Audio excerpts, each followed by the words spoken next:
Okay, so tonight's our conclusion for our topic of the lives of saints. And so tonight we're going to look at the life of another saint. So this is another saint that's considered a contemporary saint, but when you talk about saints, they've been around, a long, long time. So contemporary can cover a large amount of time. So this one is Sri Ramakrishna Paramahansa, and he lived between 1836 and 1886. And he is considered to be not only a god and a saint, but also an avatar. So he's considered to be an avatar. So we'll talk a little bit about how that avatar being an incarnation of the Lord. And so you'll see that he lived a relatively simple life, simple but not easy. So actually he had many, many difficulties in his life that came from this. But his life made such an impact within India and also in the world. And his experiences were very unique. We use the expression, he also used the expression that there's many paths up a mountain, but the view from the top is the same, meaning there are many ways to realize God, many different religions, many ways to realize God, but that they culminate in the same experience of the ultimate truth. And so,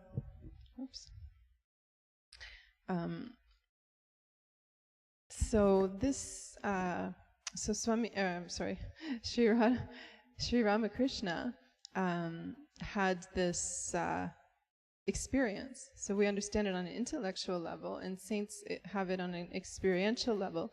But Sri Ramakrishna actually took all those different paths to the top. So he practiced them, and he reached the highest truth in many different paths, in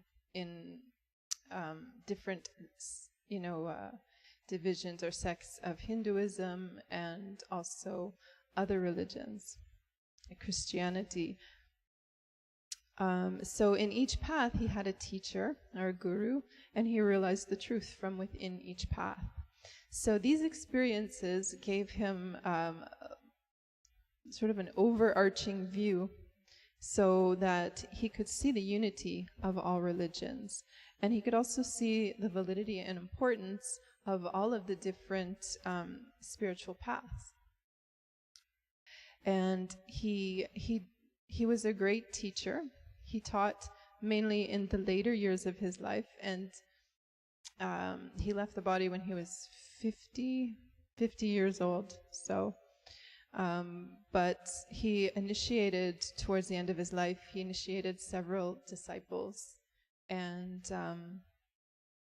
to continue the work that he had done. And his main disciple was Swami Vivekananda. And Swami Vivekananda,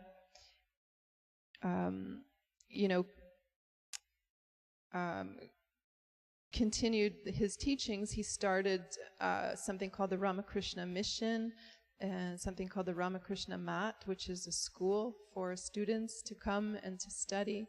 The mission does social work, charity, and he also brought his teachings to America at the time and started the Vedanta Society and things also in the U.S., which still exist and prosper very much to this day.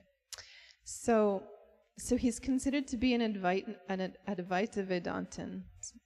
So this meaning that no duality between the creator and the created. So he had this experience of Brahman.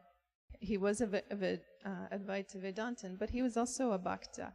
He was a great lover of the Divine Mother and forever devoted to the goddess Kali.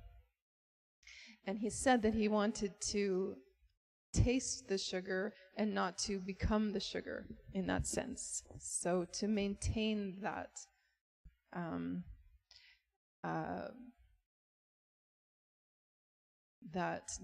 devoted and God and devotee, you could say. So I wanted to take a little look at his life, and I'll just try to bring some of the more important things.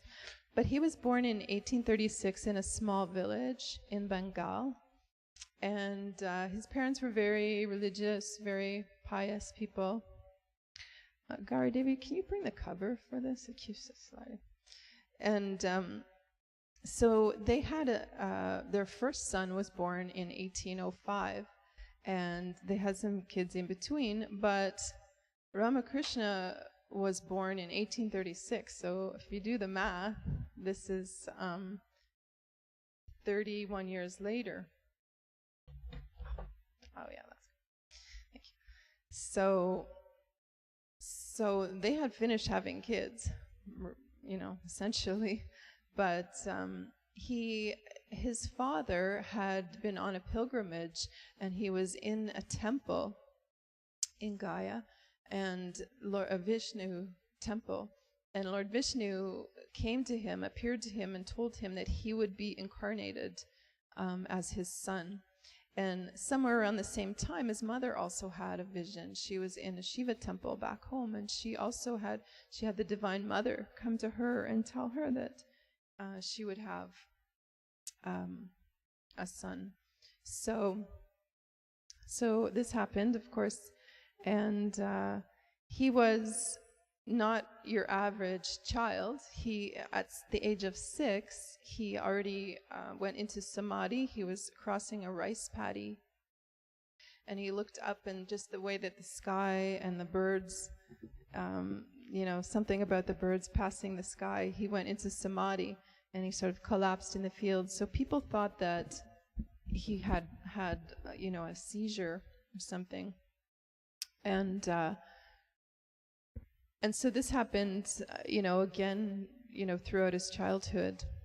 And his father passed away at 7, when he was 7, which was, obviously hard on a small child, but this was his first experience with the impermanence of things.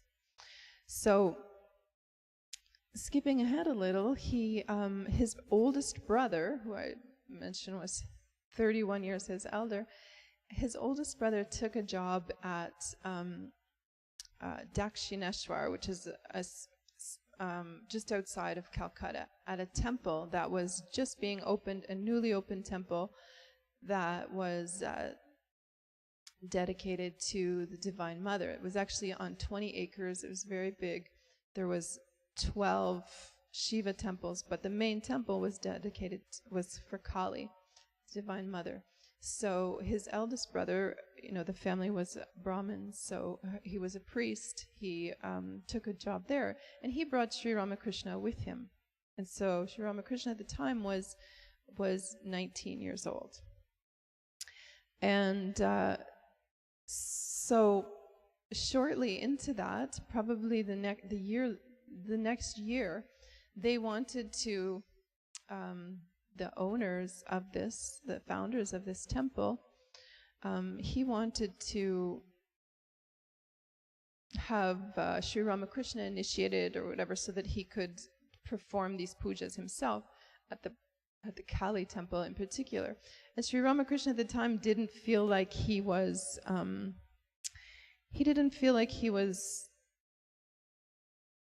I don't know what the word is, but he felt that he didn't have enough knowledge of the scriptures and wasn't worthy of it, I guess you could say.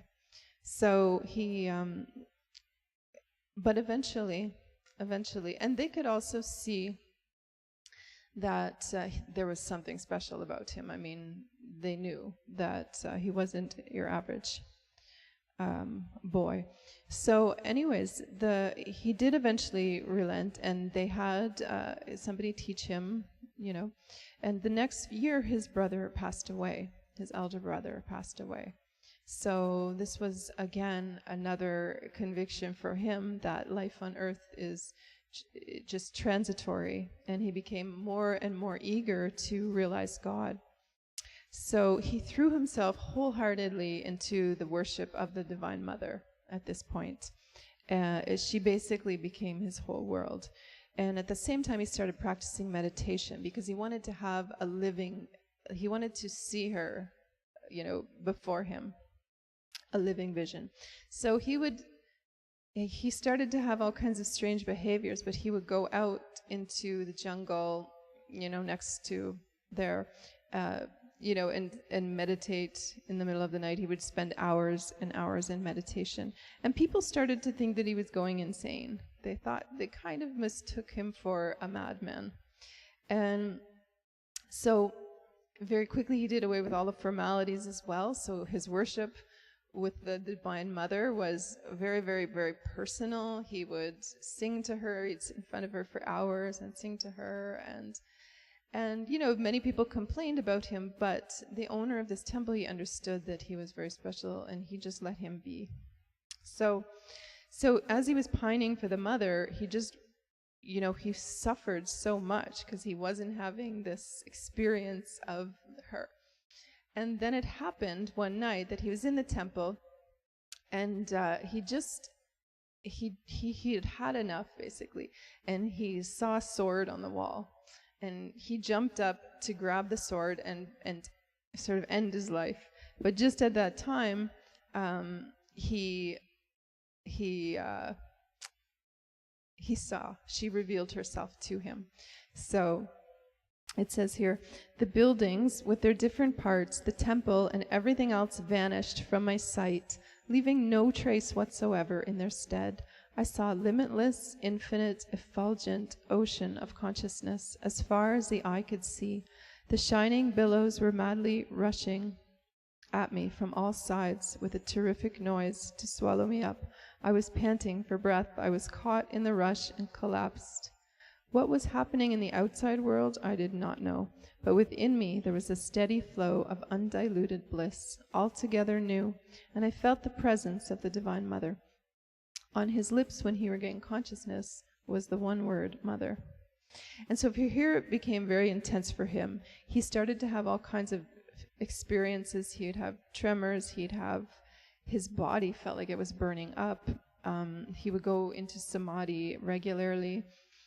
He'd hear and see all kinds of strange things when he was in meditation.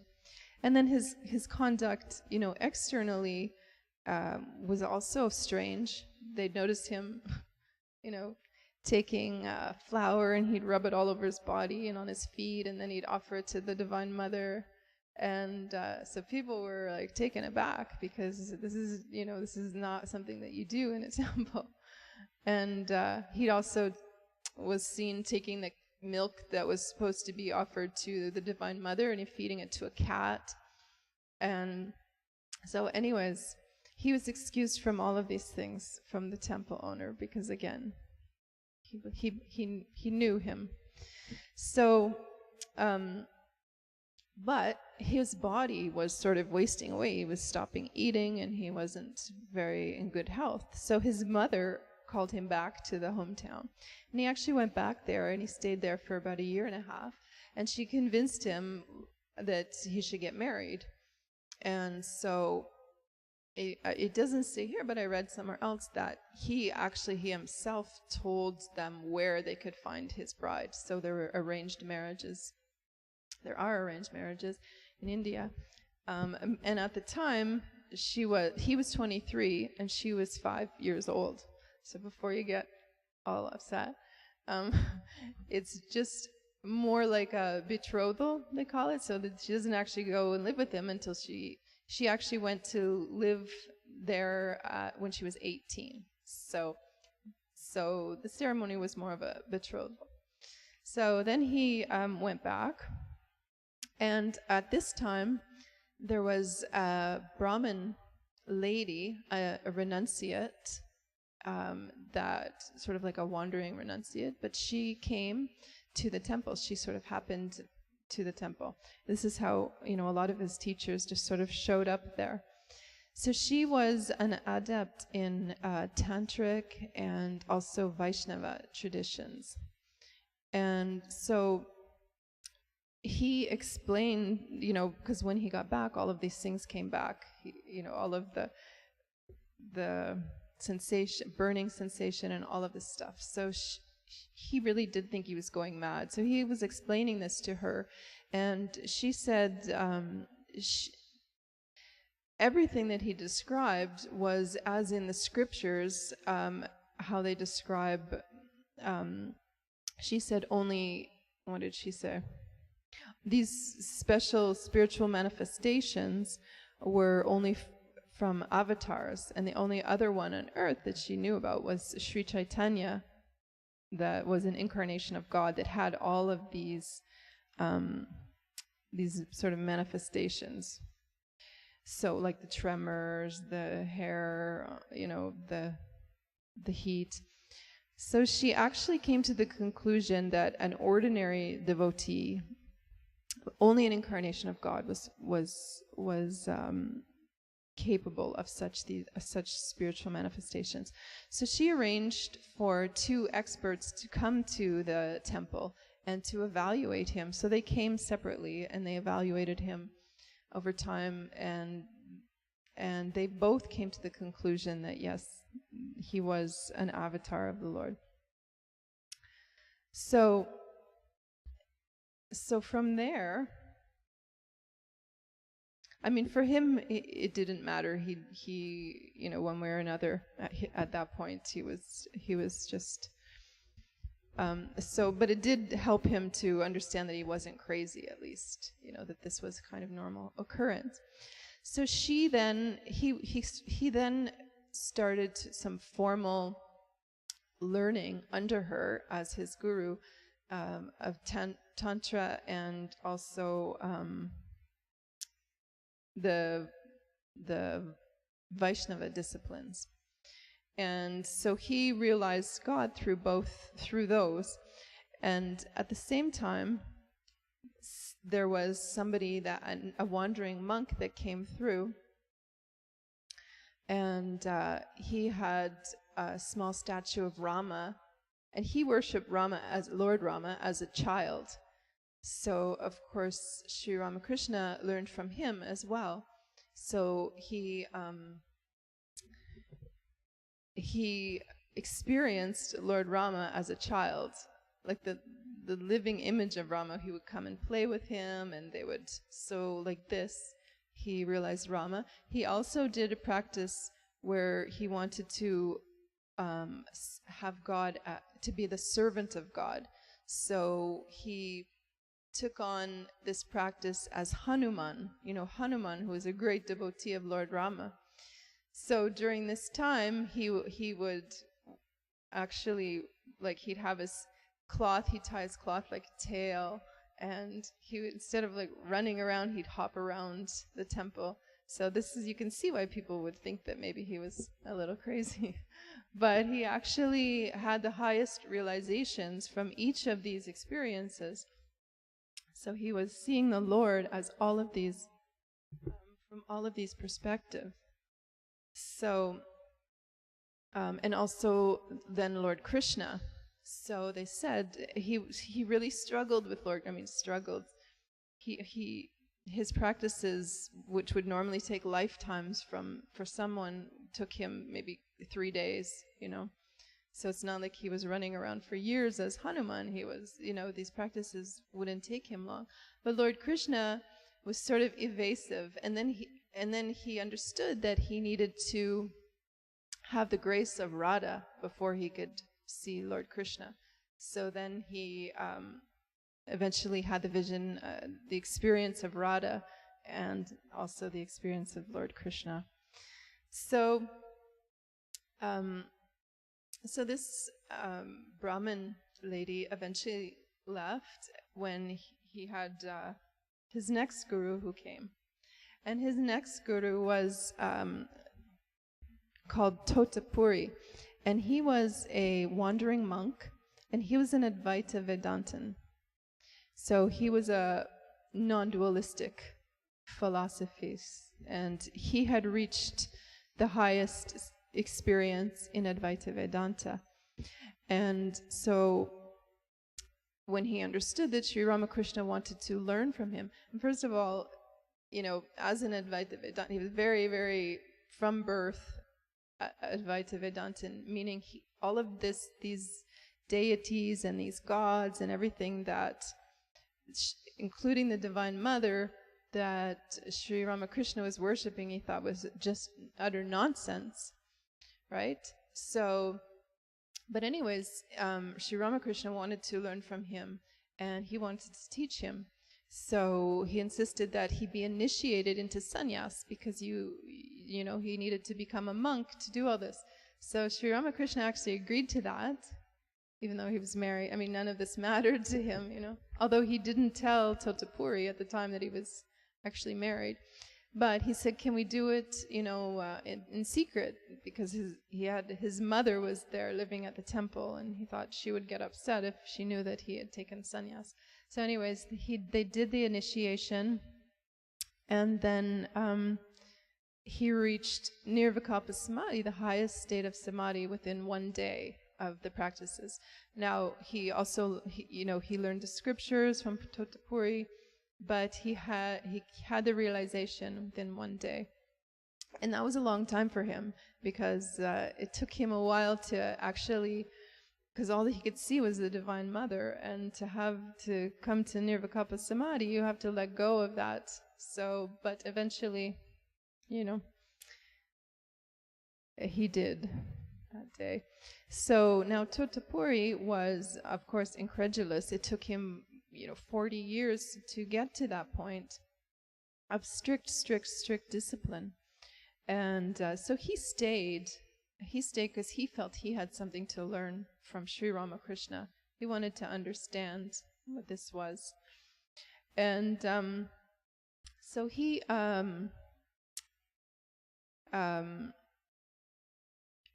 at some point he became ill there. He was there for 11 months in total, and he had dysentery, so he was really ill, and he was really frustrated because it was affecting, he couldn't get past the body, basically, because the body was so racked in pain. But he himself was free, right? Totapuri. So he decided one night that he just wanted to get rid of this body and be free. So he wanted to drown the body in the Ganga.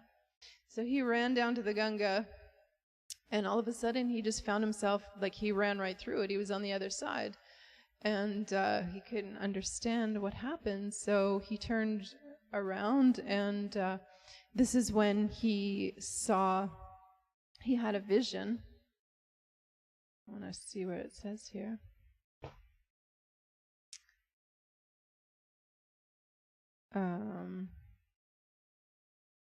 Okay. It says, when he looks back across the water, the trees, the temples, the houses are silhouetted against the sky. Suddenly, in one dazzling moment, he sees on all sides the presence of the Divine Mother. She's in everything. She is everything. She's in the water. She's on land. She's the body, the mind. She's pain and comfort. She's knowledge and ignorance. She's life and death. She's everything that one sees, hears, or imagines. Without her grace, no embodied being can go beyond her realm. Man has no free will. He's not even free to die.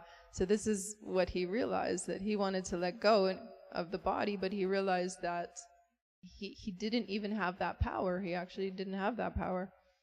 So this was what he, and being then enlightened, he then departed the next day. And after his departure, Sri Ramakrishna went into samadhi for a period of 6 months. So for 6 months, his body, he was in samadhi. Now, normally if somebody goes into this state of samadhi, the body eventually dies, right? It eventually passes away.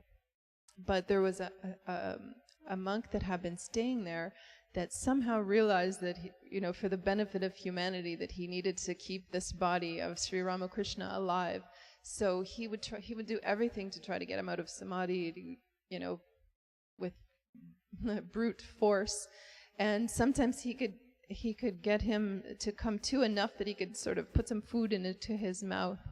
And like this, he continued. And eventually, after 6 months, he got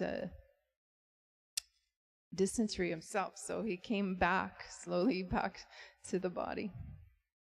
So then his wife came. Now, their marriage, of course, was unusual. It was special. He saw her as the Divine Mother, Kali, and she also saw him as the Divine Mother. They never had a consummated marriage in that sense. But he also started to teach, like people started coming to him. And so he started to teach, and he knew that he was meant to do that. The mother had told him, the Divine Mother had told him so many times that, people were coming to him. So eventually, he also knew when he would leave the body. People that are fully realized, they have this knowledge. So he was just yearning for them. They weren't coming fast enough. He was waiting for them. And he knew that he was going to have this one, he saw him in a vision, this one disciple that was going to, that agreed to incarnate, to come to be his student. And he was a very, very advanced soul that had realized in the past. And so he waited for him, and eventually he came also. So this is Narendra was his name, Narendranath. And eventually he became Swami Vivekananda, who was the one that started the Sri Ramakrishna Mission and MAT. He was the one that came to the U.S. and started the Vedanta Society. He spoke at the Parliament of Religions in 1893 and really popularized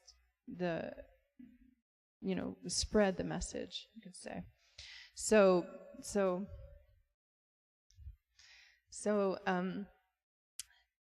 eventually Sri Ramakrishna had a very good group of devotees. He had disciples, ones that were going to renounce the world. He didn't formally initiate them, but he told them all that they would be renunciates, and he gave them all their cloth, their robes. And then eventually he fell ill, and he had throat cancer.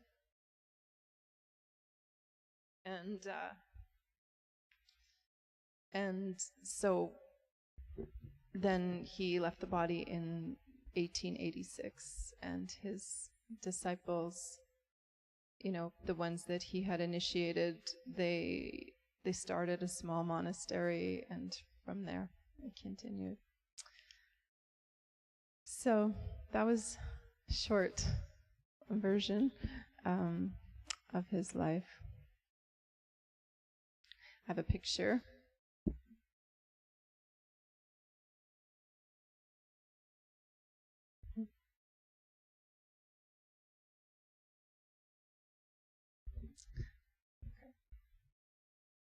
Om.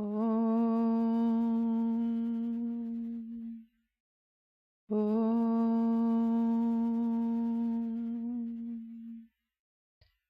Om. Shanti, Shanti, Shanti. Om. Peace, peace, peace. Om Bolo Sakuru Shivananda Maharaj Ki Jai. Swami Vivekananda Maharaj Ki Jai.